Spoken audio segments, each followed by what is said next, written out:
Fala, seus mal diagramados! Na última sexta-feira, Lula anunciou 5 dos 30 ministros que deve ter durante o seu mandato. De forma geral, os nomes não surpreenderam ninguém e eram até aguardados. Fernando Haddad é o novo ministro da Fazenda. O ex-prefeito de São Paulo era visto com maus olhos pelo mercado, o que significa que ele provavelmente não permitirá que elementos periculosos da Faria Lima trabalhem no governo e saiam com informações privilegiadas sem fazer quarentena. A prática, conhecida como porta giratória, foi bem comum na gestão de Guedes, cuja atuação ficou marcada pela venda de uma carteira de créditos do Banco do Brasil a preço de banana para o BTG, banco que ele é um dos donos. Ou seja, estão reclamando porque vai no mínimo moralizar uma pasta que passou os últimos 6 anos sendo o abrigo de rentista safado que queria fazer do governo um cassino pessoal. Eleito senador pelo Maranhão, Flávio Dino ocupará a justiça e pode, no futuro, ser uma das indicações de Lula para o STF. Se isso ocorrer de fato, pelo menos o Barba se redime das tenebrosas indicações que o PT fez no passado. Pelo histórico, nosso Peter Griffin maranhense parece ser mais confiável que um Edson Fachin, né? Mauro Vieira é o novo ministro das Relações Exteriores. Ele, que estava como embaixador na Croácia, foi ironicamente anunciado no mesmo dia em que o país eliminou nossa seleção na Copa, em uma partida mais feia que o Paulinho Cogos. Mauro ocupará a pasta com a missão de acabar com o legado de Steve Bannon e Olavo de Carvalho no Itamaraty, depois da gestão do for-chanceler Ernesto Araújo, que atuou mais como ministro das alucinações exteriores. A passagem dele por lá foi tão desastrosa que recentemente foi descoberto que um grupo atuava para boicotar os desmandos de Ernesto e até se reunia secretamente para combater a agenda do então ministro. Ernesto reclama que isso é crime de lesa pátria. Já eu entendo de maneira oposta. Quem lesava a pátria era ele. Esses bravos heróis só queriam preservar o mínimo de dignidade para o Brasil no que tange à diplomacia.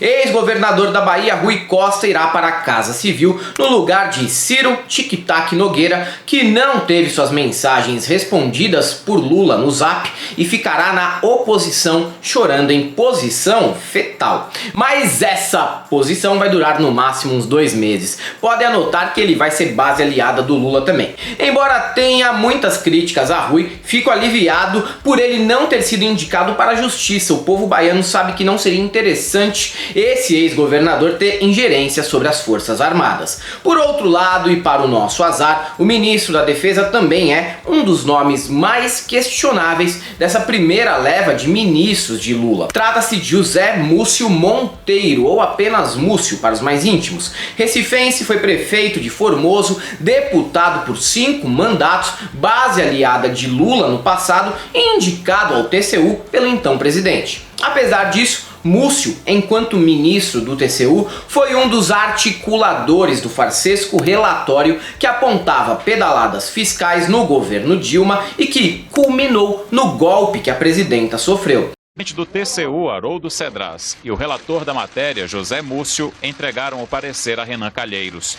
O relatório apontou cerca de 10 irregularidades nas contas de Dilma Rousseff.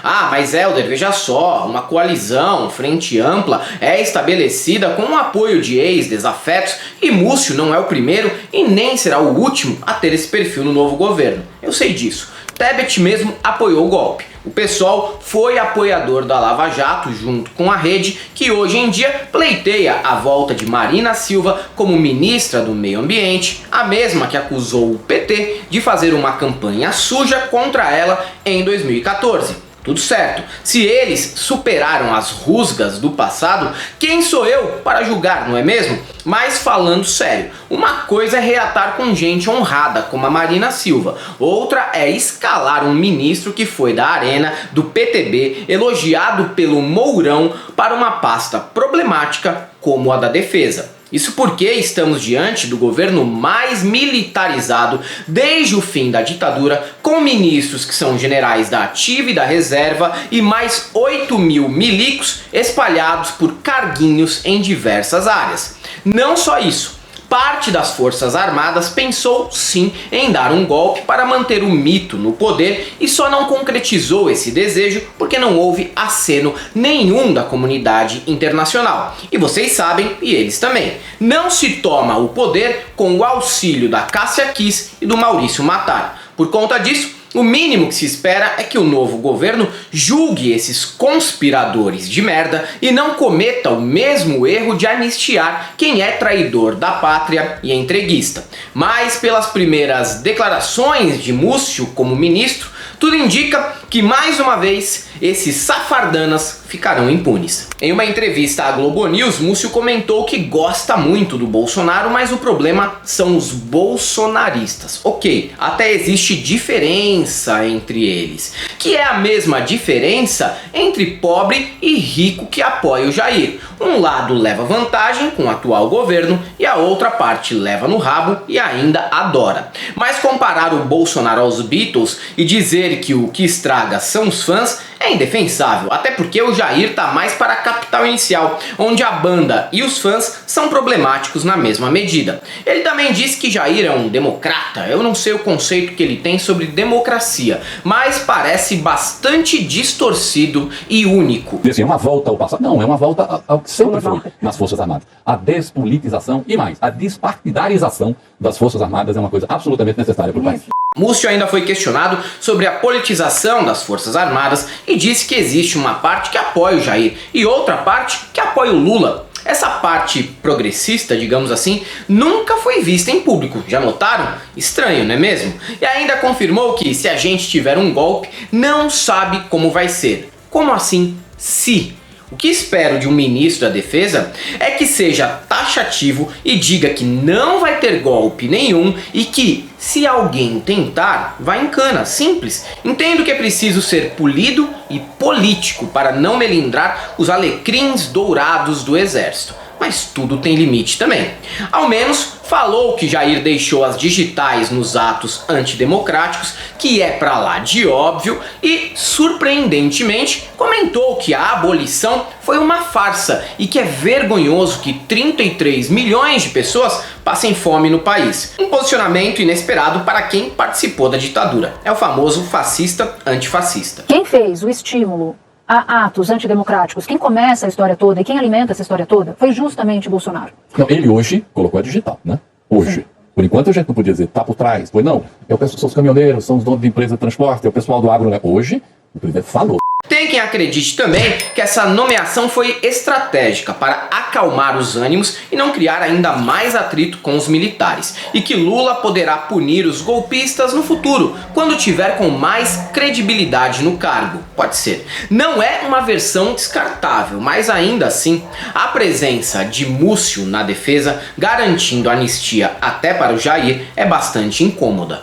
Muito mais incômoda que a crítica sobre só ter homem branco nas primeiras indicações. Quanto a isso, é preciso ressaltar que é mentira, porque Flávio Dino não é branco. Só brasileiro adepto da teoria do colorismo americano diz uma bobagem dessas. E mais, temos que lamentar a falta de representatividade sim, mas não aderir à representatividade vazia. Antes o Haddad na Fazenda que a Damares, Fernando Holliday ou Carluxo. Agora, resta aguardar que essa seja a única nomeação problemática. Na próxima terça, 13 de dezembro, serão anunciados outros nomes. A Cultura, que recupera o status de ministério depois de ser ocupada por Roberto Alvim, Regina Duarte e Mário Frias, está entre Margarete Menezes, que também apoiou o impeachment de Dilma, e Juca Ferreira, que é preferido pelos artistas. Já a Educação corre o risco de ficar nas mãos de Priscila Cruz, do Todos pela Educação. Ela é parceira de Viviane Sena, que quase foi ministra do atual governo. Seria a segunda mancada de Lula em indicações, mas ainda corre por fora o deputado federal mineiro Reginaldo Lopes, do PT, e a ex-governadora cearense Isolda Sela, que foi para o PT depois de ser queimada por Ciro Gomes no PDT. E também está indefinido o nome para o Planejamento, ministério que compõe a economia, com a Fazenda, que já está nas mãos de Fernando Haddad. Como eu disse aqui anteriormente, quem tem idade suficiente para ter vivido os quase 4 mandatos do PT sabe que ainda há muita margem para se decepcionar com a gestão deles. E não, essa não é uma crítica de quem acredita que outro presidente lidaria melhor com esse momento único da nossa história, ou de quem não foi eleitor do Lula e da Dilma no passado. Eu votei sim neles e não me arrependo não. Eu sei também que o cara certo para essa tarefa é o Lula mesmo, mas para o eleitor fica aquela sensação de que a conciliação vai longe demais, e às vezes vai mesmo. E é isso aí, galera. Para quem gosta do nosso canal, nós temos nosso apoio, seja membro Pix e Conta Jurídica, caso vocês queiram e possam fazer uma colaboração. Além do YouTube, estamos presentes também no Facebook, no Twitter e no Instagram. Sigam a gente lá. Também confiram os novos modelos de camisetas que temos na El Cabriton e o nosso curso disponível no ICL, o Instituto Conhecimento Liberta. E para todos aqueles que passam pano para o ministro Múcio, só temos uma coisa para te dizer: não passarão.